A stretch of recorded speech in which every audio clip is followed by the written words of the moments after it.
Hello, Fanatics. It's Thursday. It's 8 p.m. It's true crime story time with me, Cindy. Today's episode comes courtesy of Sharon Martin. She suggested this a while ago. I finally got round to doing it. Very intriguing case. Very... I don't know how to explain it. It has a sympathy effect to it. I don't know the best way to explain it, but thank you for getting me to dive into this case, Sharon, because wow. Yes, very sad case, I think, in a lot of ways. Today I am working on I Choose You from Diamond Art Studio. It's my square kit, and yeah. Grab a project, let me know what it is that you're working on in the comment section, and grab a drink and come spend the next hour or so with me as we dive into the true crime story of Gypsy Rose Blanchard.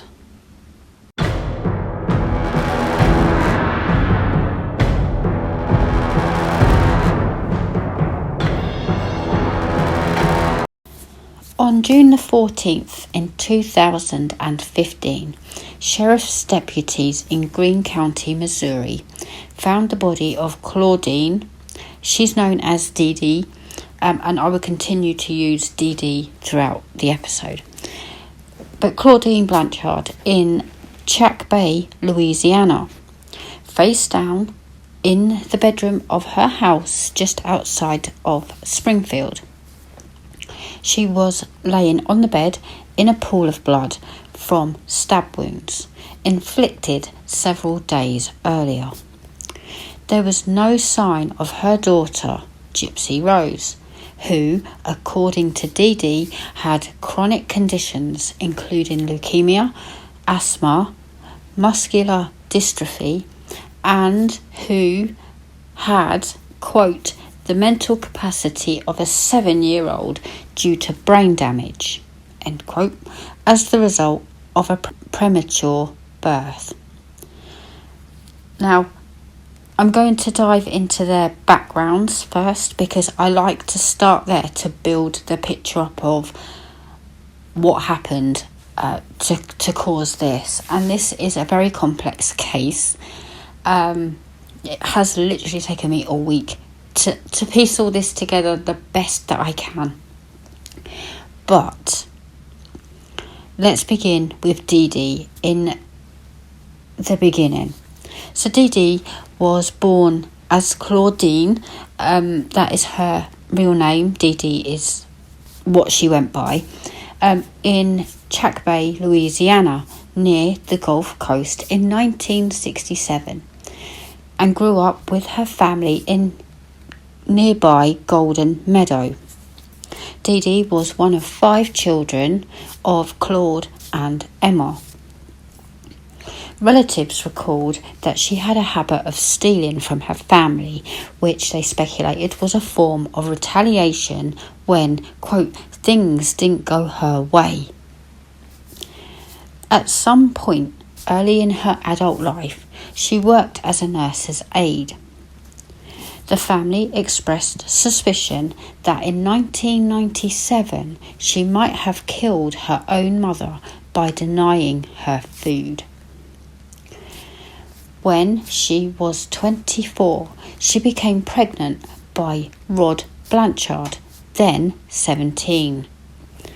They named their daughter Gypsy Rose because Dee Dee liked the name Gypsy, and Rod was a fan of Guns N' Roses.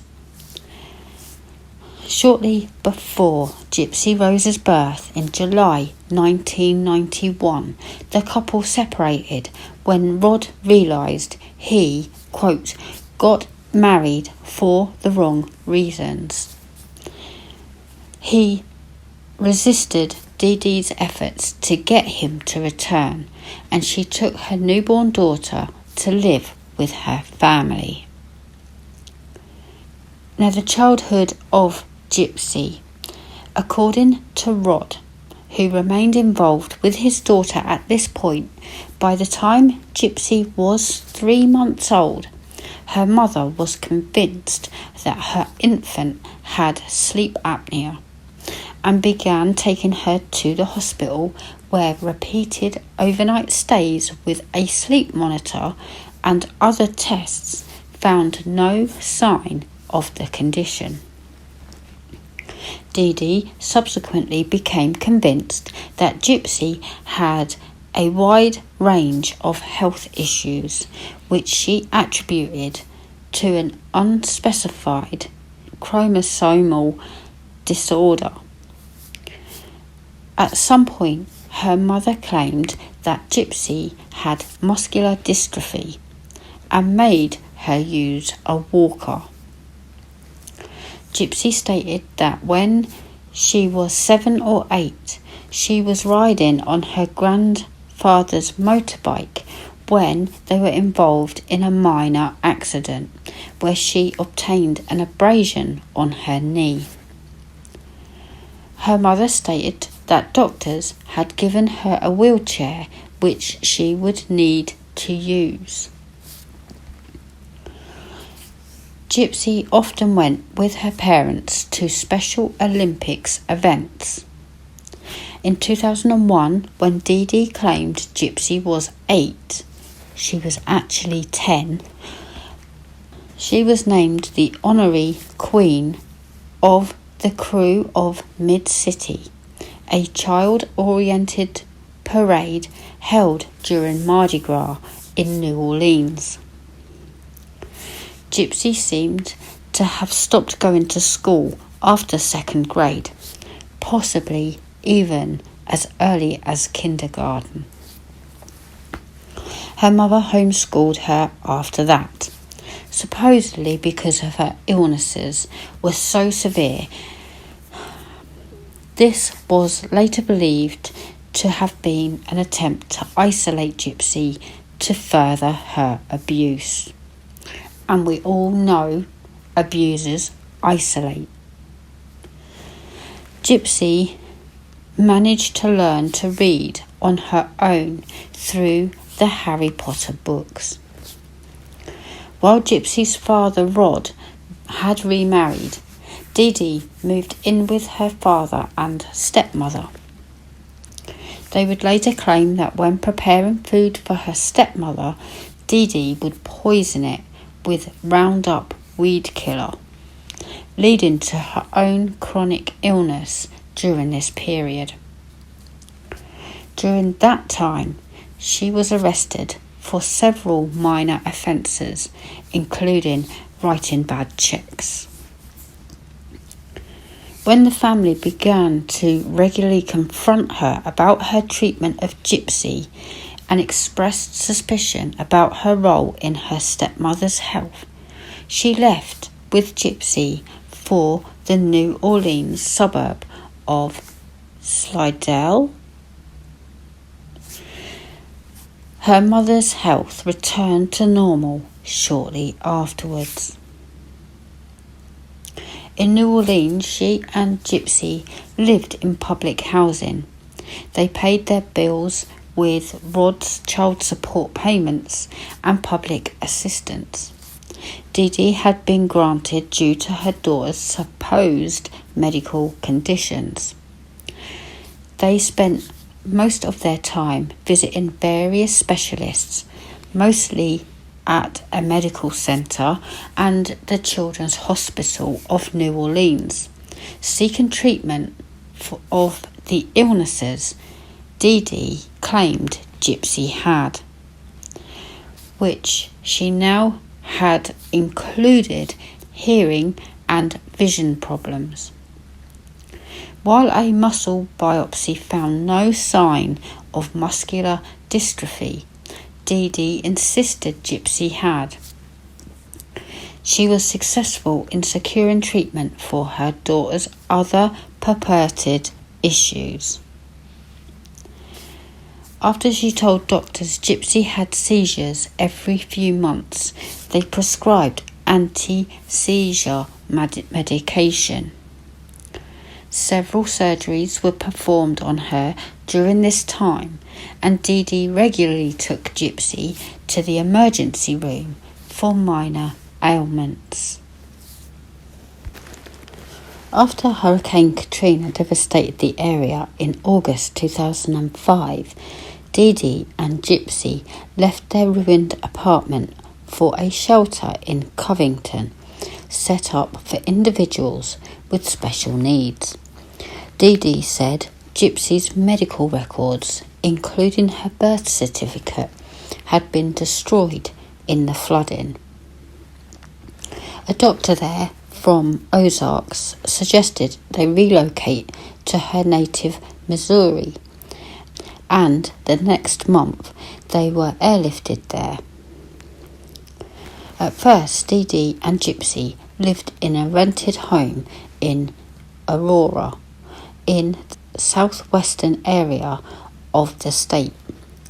During their time there, Gypsy was honoured by the Olay Foundation, which advocates for the rights of feeding tube recipients, as its 2007 Child of the Year. In 2008, Habitat for Humanity built them a small home with a wheelchair ramp and a hot tub as part of a larger project on the north side of Springfield, and the two moved there.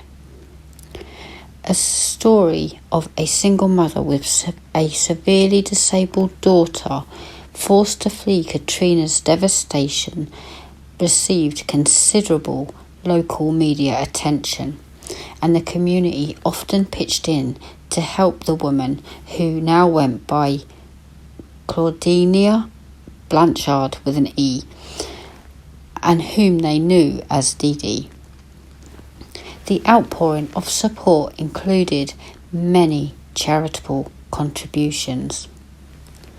In Louisiana, mother and daughter had at most availed themselves of occasional stays in Ronald McDonald houses during medical appointments in Missouri.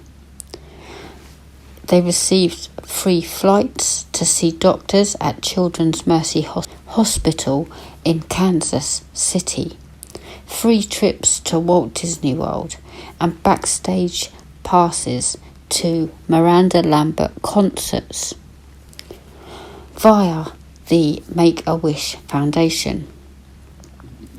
Rod continued to make monthly child support payments of $1,200, as well as sending Gypsy gifts and occasionally talking to her on the phone. During one call on her 18th birthday, he recalls Dee telling him not to mention her daughter's real age because she thinks she's 14. Rod and his second wife regularly hoped to get to Springfield and visit, but for a variety of reasons, Dee would change her plans. She told her neighbours in Springfield that Gypsy Rose's father was an abusive drug addict, an alcoholic who had never come to terms with his daughter's health issues and never sent them any money. Many people who met Gypsy were charmed by her 5-foot height, nearly toothless mouth, large glasses, and high childlike voice reinforced the perception that she had all the problems her mother claimed she did. Gypsy often wore wigs or hats to cover up her baldness. Her mother regularly shaved Gypsy's head to mimic the hairless appearance of a chemotherapy patient, allegedly telling Gypsy that since her medication would eventually cause her hair to fall out, it was best to shave it in advance. When they left the house, Dee Dee often took an oxygen tank and feeding tube with them. Gypsy was fed the children's liquid nutrition supplement well into her 20s. Dee Dee used physical abuse to control her daughter, always holding her daughter's hand in the presence of others. Whenever Gypsy said something that either suggested she was not genuinely sick or seemed above her mental capabilities, Gypsy recalls that her mother would give her hand a very tight squeeze. When the two were alone, Dee Dee would strike her with open hands or a coat hanger. Medical interventions continued. Dee Dee had some of Gypsy's saliva glands treated with Botox, then extracted altogether to control her drooling, which Gypsy later claimed by her mother had induced by using a topical anaesthetic to numb her gums before doctor visits. The lack of salivary glands, coupled with side effects of the anti-seizure medication she was given, caused Gypsy's already few teeth to decay to the point that the majority of her front teeth were extracted and replaced by a bridge. Tubes were implanted in her ears to control her myriad of ear infections. Bernardo Flastacine, a paediatric neurologist who saw Gypsy in Springfield, became suspicious of her muscular dystrophy diagnosis. He ordered MRIs and blood tests which found no abnormalities. Quote, "I don't see any reason why she doesn't walk," end quote. He told Dee Dee on a follow-up visit after seeing Gypsy stand and support her own weight. Bernardo noted that Dee Dee was not a good historian. After contacting Gypsy's doctors in New Orleans, he learned that Gypsy's original muscle biopsy had come back negative, undermining Dee Dee's self-reported diagnosis of muscular dystrophy, as well as her claim that all Gypsy's records had been destroyed by flooding. He suspected the possibility of Munchausen syndrome by proxy. Dee Dee contrived to gain access to Bernardo's notes and subsequently stopped taking Gypsy to see him. Bernardo did not follow up by reporting Dee Dee to social services. He said he had been told by other doctors to treat the pair with, quote, golden gloves, and doubted the authorities would believe him anyway. In 2009, an anonymous caller told the police about Dee Dee's use of different names and birth dates for herself and her daughter, and suggested Gypsy was in better health than claimed. Officers who performed the resulting wellness check accepted Dee Dee's explanation that she used the misinformation to make it harder for her abusive ex-husband to find her and Gypsy, without talking to Rod, and reported that Gypsy seemed to genuinely be mentally disabled. The file was closed. Side note, why is it in every true crime case that I cover, someone reports something to the police and nothing gets done? I mean, at least they went out and interviewed Dee Dee, and they would have looked at Gypsy and quite possibly just gone, yeah. And maybe her excuse of her abusive ex-husband would have washed, but all they had to do was track him down and spend time with him to realise that he's not. But it's so annoying.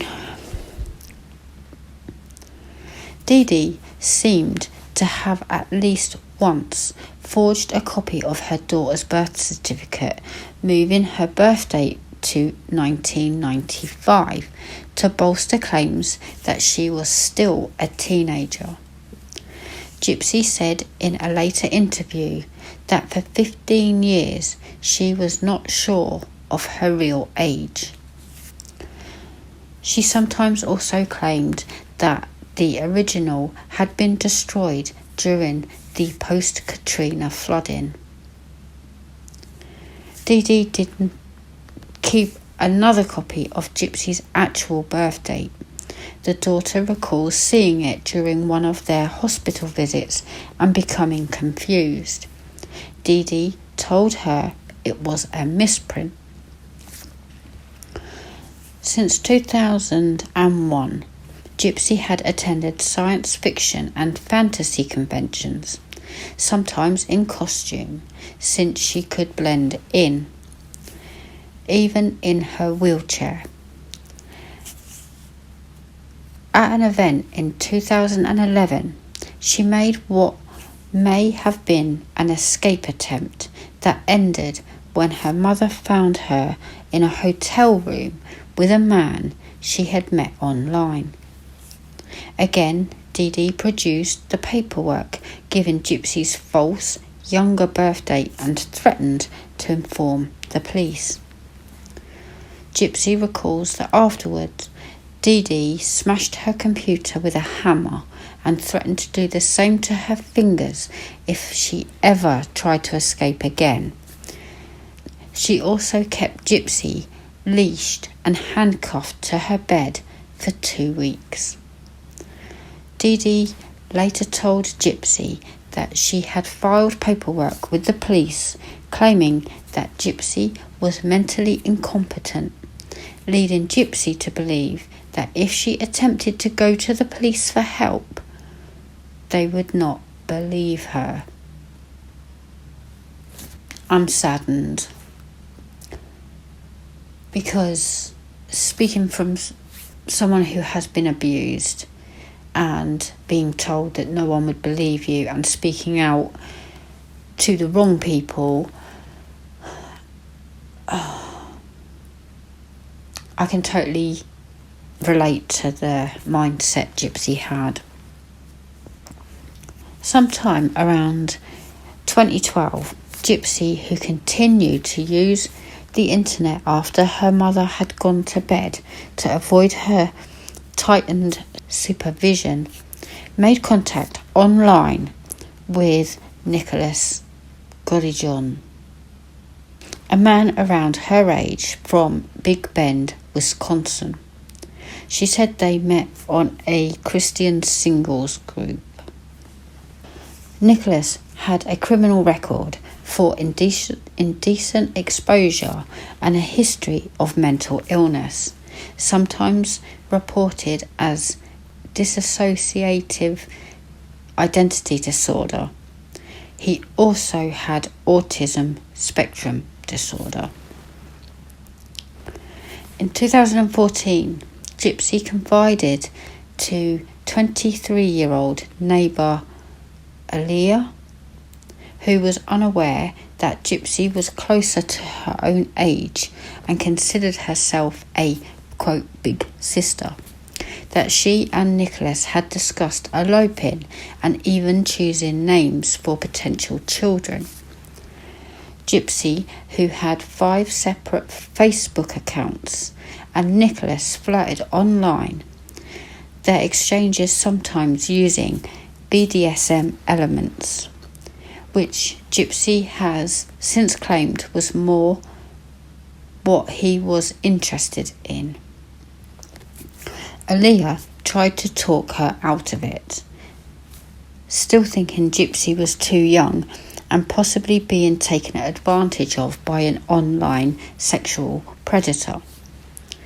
She considered Gypsy's plans just, quote, fantasies and dreams, and nothing like this would ever really take place, end quote. Despite Dee Dee's efforts to prevent her daughter from using the internet, which went as far as destroying her daughter's phone and laptop, Gypsy maintained contact with Nicholas, who saved printouts of her posts until 2014. The next year, Gypsy arranged and also paid for Nicholas to meet her in Springfield. Her plan was for him to just casually bump into her, and while she and Dee Dee were at a movie theatre, both of them in costume, and apparently strike up a relationship that way, and then later for her to introduce him to her mother. As soon as they did meet in person for the first time, Nicholas says Gypsy led him to the bathroom where the two had sex. The two continued their internet interactions and began developing their plan to kill Dee Dee. Nicholas returned to Springfield in June 2015, arriving while Gypsy and Dee Dee were away at a doctor's appointment. After they had returned home and Dee Dee had gone to sleep, he went to the Blanchard house. Gypsy let him into the home and allegedly gave him duct tape, gloves and a knife, with the understanding that he would use it to murder Dee Dee. Gypsy hid in the bathroom and covered her ears so that she would not have to hear her mother screaming. Nicholas then stabbed Dee Dee 17 times in her back while she was asleep. Afterwards, the two had sex in Gypsy's room and took $4,000 in cash that Dee Dee had been keeping in the house, mostly from her ex-husband's child support checks. They fled to a motel outside Springfield, where they stayed for a few days while planning their next move. During that time, they were seen on security cameras at several local stores. Gypsy said at that point she believed the two had managed to get away with their crime. They mailed the murder weapon back to Nicholas's home in Wisconsin to avoid being caught with it. Then they took a bus there. Several witnesses who saw the pair on their way to the Greyhound station noted that Gypsy wore a blonde wig and walked unassisted. After seeing a concerning Facebook status posted from Dee Dee's account, the Blanchard's friends suspected something was not right. When phone calls went unanswered, several of the friends and neighbours went to the house. While the friends and neighbours knew that the two often left on medical trips unannounced, they saw Dee Dee's modified car still in the driveway, making the explanation of an unannounced trip unlikely. Protective film on the windows made it hard to see inside in the low light. No one answered the door, so the gathered friends called 911. When the police arrived, they had to wait for a search warrant to be issued before they could enter, but they allowed one of the neighbours present to climb through a window where he saw that the inside of the house was largely undisturbed and that all of Gypsy's wheelchairs were still present. When the warrant was issued, police entered the house and soon found Dee Dee's body. A GoFundMe account was set up to pay for her funeral expenses and possibly that of Gypsy's. All who knew the Blanchards feared the worst. Even if Gypsy had not been harmed, they believed she would be helpless without her wheelchair, medications and support equipment like the oxygen tanks and feeding tube. Aaliyah, who was among those gathered on the Blanchards' lawn, told police what she knew about Gypsy and her secret online boyfriend. She showed them printouts she had saved, which included his name. Based on that information, police asked Facebook to trace the IP address from which the post to Dee Dee's account had been made. It turned out to be in Wisconsin, and the next day police agencies in Wisconsin raided Nicholas's Big Bend home. Both he and Gypsy surrendered and were taken into custody on charges of murder and felony armed criminal action. The news that Gypsy was safe was greeted with relief back in Springfield, where she and Nicholas were soon extradited and held on $1 million bond. But in announcing the news, Greene County Sheriff Jim Arnott warned, quote, "Things are not always what they appear," end quote.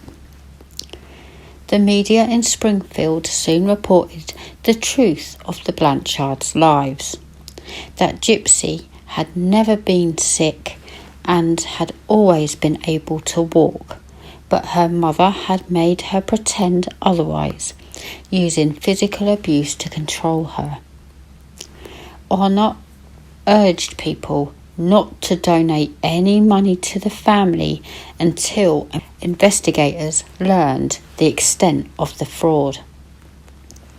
After the disclosure of how Dee Dee had treated Gypsy, sympathy for her as the victim of a violent murder rapidly shifted to the daughter as a long-term victim of child abuse. While the charge of first-degree murder can carry the death penalty under Missouri law or life without parole, County Prosecutor Dan Patterson soon announced he would not seek it for either Gypsy or Nicholas, calling the case, quote, "extraordinary and unusual." After her attorney obtained her medical records from Louisiana, he secured a plea bargain to second-degree murder for Gypsy. Gypsy was so undernourished up to this point. During the year she was in the county jail, her lawyer told BuzzFeed that she had gained 14 pounds, in contrast to most of his clients who typically lose weight in that situation. In July 2015, she accepted the plea bargain agreement and was sentenced to 10 years in prison. Nicholas still faced the more severe charge because prosecutors contended that he initiated the murder plot. and both he and Gypsy agreed that he was the one who actually killed Dee Dee. Her plea bargain agreement did not require her to testify against him. In January 2017, his trial was postponed when prosecutors requested a second psychiatric exam. His lawyers contend that he has an intelligence of 82 and is on the autism spectrum, suggesting that he has diminished capacity. He had initially waived his right to a trial by jury, but changed his mind in June of that year. In December 2017, the judge set Nicholas's trial for November 2018. In their opening statement, prosecutors alleged that Nicholas had deliberated for over a year before the crime, while his lawyers pointed to his autism and said that Gypsy had formulated the crime and their love-struck client had done what she had asked. The next day, prosecutors showed jurors the text messages, sometimes explicit, that Gypsy and Nicholas shared in the week before the murder, often using various personas, as well as the knife which he had used to commit the murder. In some of the text, he asked her for details about Dee Dee's room and sleeping habits. These were supplemented by video of his interview with police after his arrest, where he admitted having killed her. Gypsy testified on the trial's third day. She said that while she had indeed suggested to Nicholas that he killed Dee Dee to end her mother's abuse, she had also considered getting pregnant by him in the hope that once she was carrying Nicholas's child, Dee Dee would have to accept him. Along with the knife that she eventually gave to Nicholas, she stole baby clothes from Walmart during a shopping trip so she could go ahead with either plan. However, she said Nicholas never told her what he thought about the pregnancy plan. After 4 days, the case was sent to the jury. Jurors had the option of finding Nicholas guilty of one of 3 murder charges: involuntary manslaughter, second-degree murder, or first-degree murder, or not guilty of any of them. After approximately 2 hours of deliberation, we, the jury, find the defendant, Nicholas Godejohn, guilty of murder in the first degree. That was back in November, the last time we saw Nicholas Godejohn, but we knew it wouldn't be the last, as today he emerged for sentencing before the same judge, David Jones. The guilty verdict for count 1, the first-degree murder, earned Godejohn a life sentence with no parole, so today was essentially a formality. As to count 2, armed criminal action, that I'm going to sentence Mr. Godejohn to 25 years in the Missouri Department of Corrections. Nicholas was found guilty of first-degree murder and armed criminal action. In February 2019, he was sentenced to life in prison for the murder conviction, the only possible option since prosecutors had declined to seek the death penalty. Nicholas asked Judge David Jones for leniency on the armed criminal action charge. To the judge himself. I've never known what it's like to have a female connection. I've never known any of that. And they've always said it. Love is blind. They've always said that. Well, I'll admit it. I was blindly in love. I understand that you're a fair judge. I've heard it from both my attorneys. And all I ask is just for mercy, please. Is what? Mercy of any form. That's all I ask. He received a sentence of 25 years on that charge, which is concurrent with the life sentence. Jones also denied a motion by Nicholas's lawyer, Dwayne Perry, for a new trial. Perry argued that the jury should not have been allowed to hear that Nicholas had considered raping Dee Dee on the night of the murder, and he also argued that the state's psychologist should not have been allowed to testify while Nicholas's psychologist should have, to establish that he had diminished capacity. The judge, in denying the motion, conceded that an appeals court could find the latter point significant and consider it a reversible error.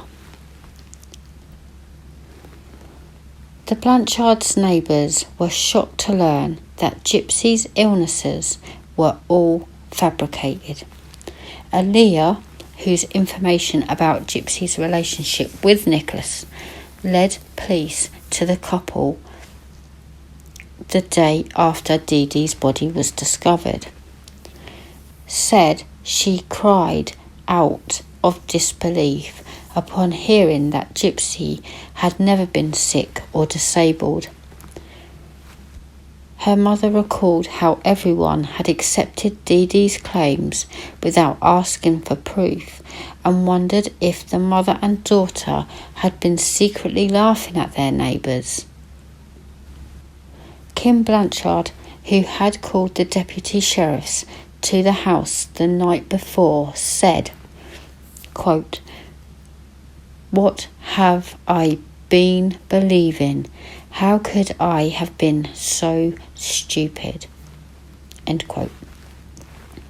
Over 60 people attended a candlelight vigil for Dee Dee in downtown Springfield on the night after the body was discovered. In a news conference, Sheriff Arnott said of the case, "Springfield is a giving community. We surround people with love and finances that we believe that needs it.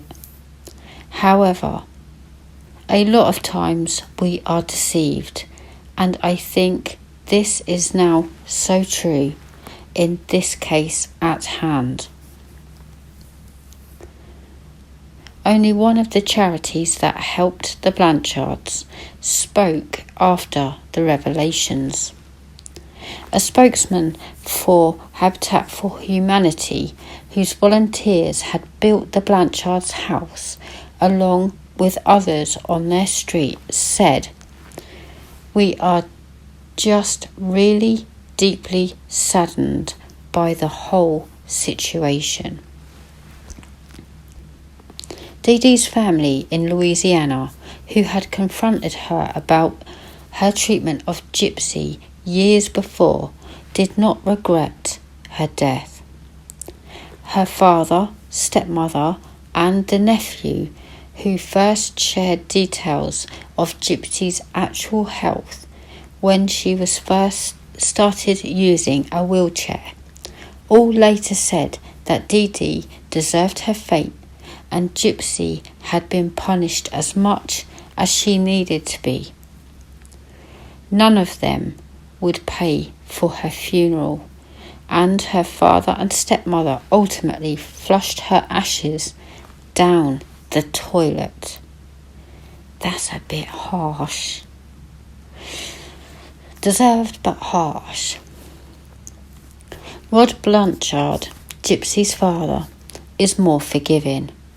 Quote, I think Dee Dee's problem was that she started a web of lies and there was no escaping after. It was like a tornado got started. He was happy the first time that he saw a video of Gypsy walking under her own power.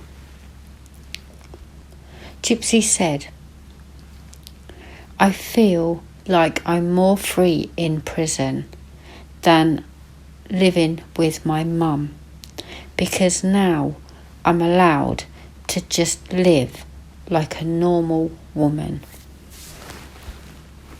Gypsy is now serving her sentence in Missouri's Correctional Center. She did not talk to the media until after she made her plea.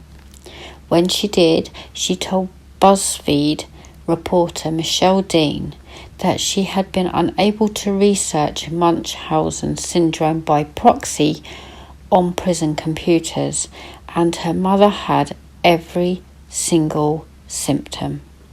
Quote, I think she would have been the perfect mum for someone that was actually sick. End quote. She believed Dee Dee's claim that she had cancer, even though she knew she could walk and eat solid food, leading her to assent to the regular head shavings. However, she always hoped that doctors would see through the ruse, and she was frustrated that none did, besides Bernardo. When Michelle, the journalist, asked her what made her want to escape her situation, Gypsy recalled the 2011 incident at the science fiction convention, which made her wonder why she was not allowed to have friends like others of her own age. While she said that Nicholas took their idle discussions of murder into reality, she accepts that she committed a crime and has to live with the consequences. Nonetheless, she has said that she hopes to help other abused victims. Victims of Munchausen by proxy abuse often avoid doctors and hospitals in their later lives because of the lingering trust issues.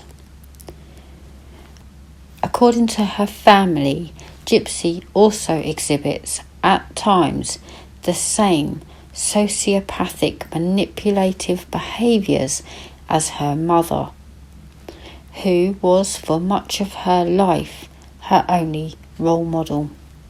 Quote, she is already psychologically really compromised, and she's going to need as much family underpinning and support as she can get.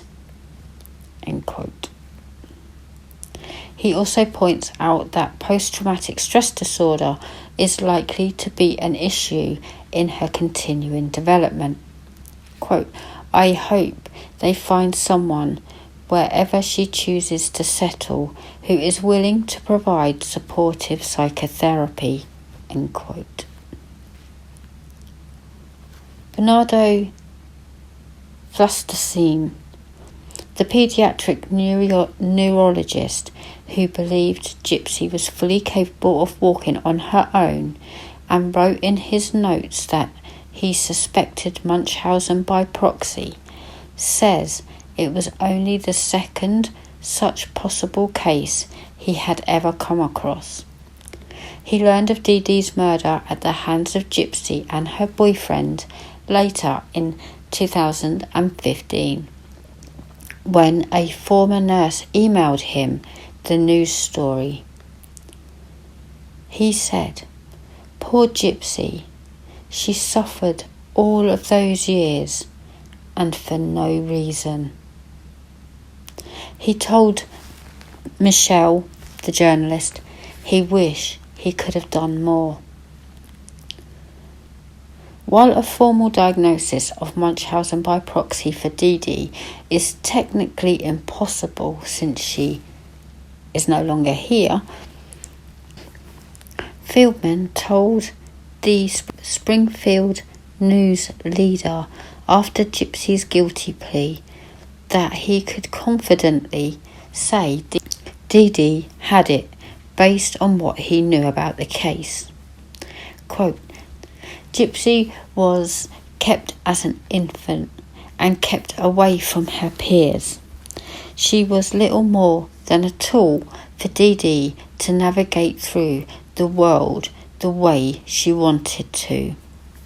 He said it was unprecedented in the 24 years he had been researching the disorder for an abused child to have killed the abusive parent as Gypsy did.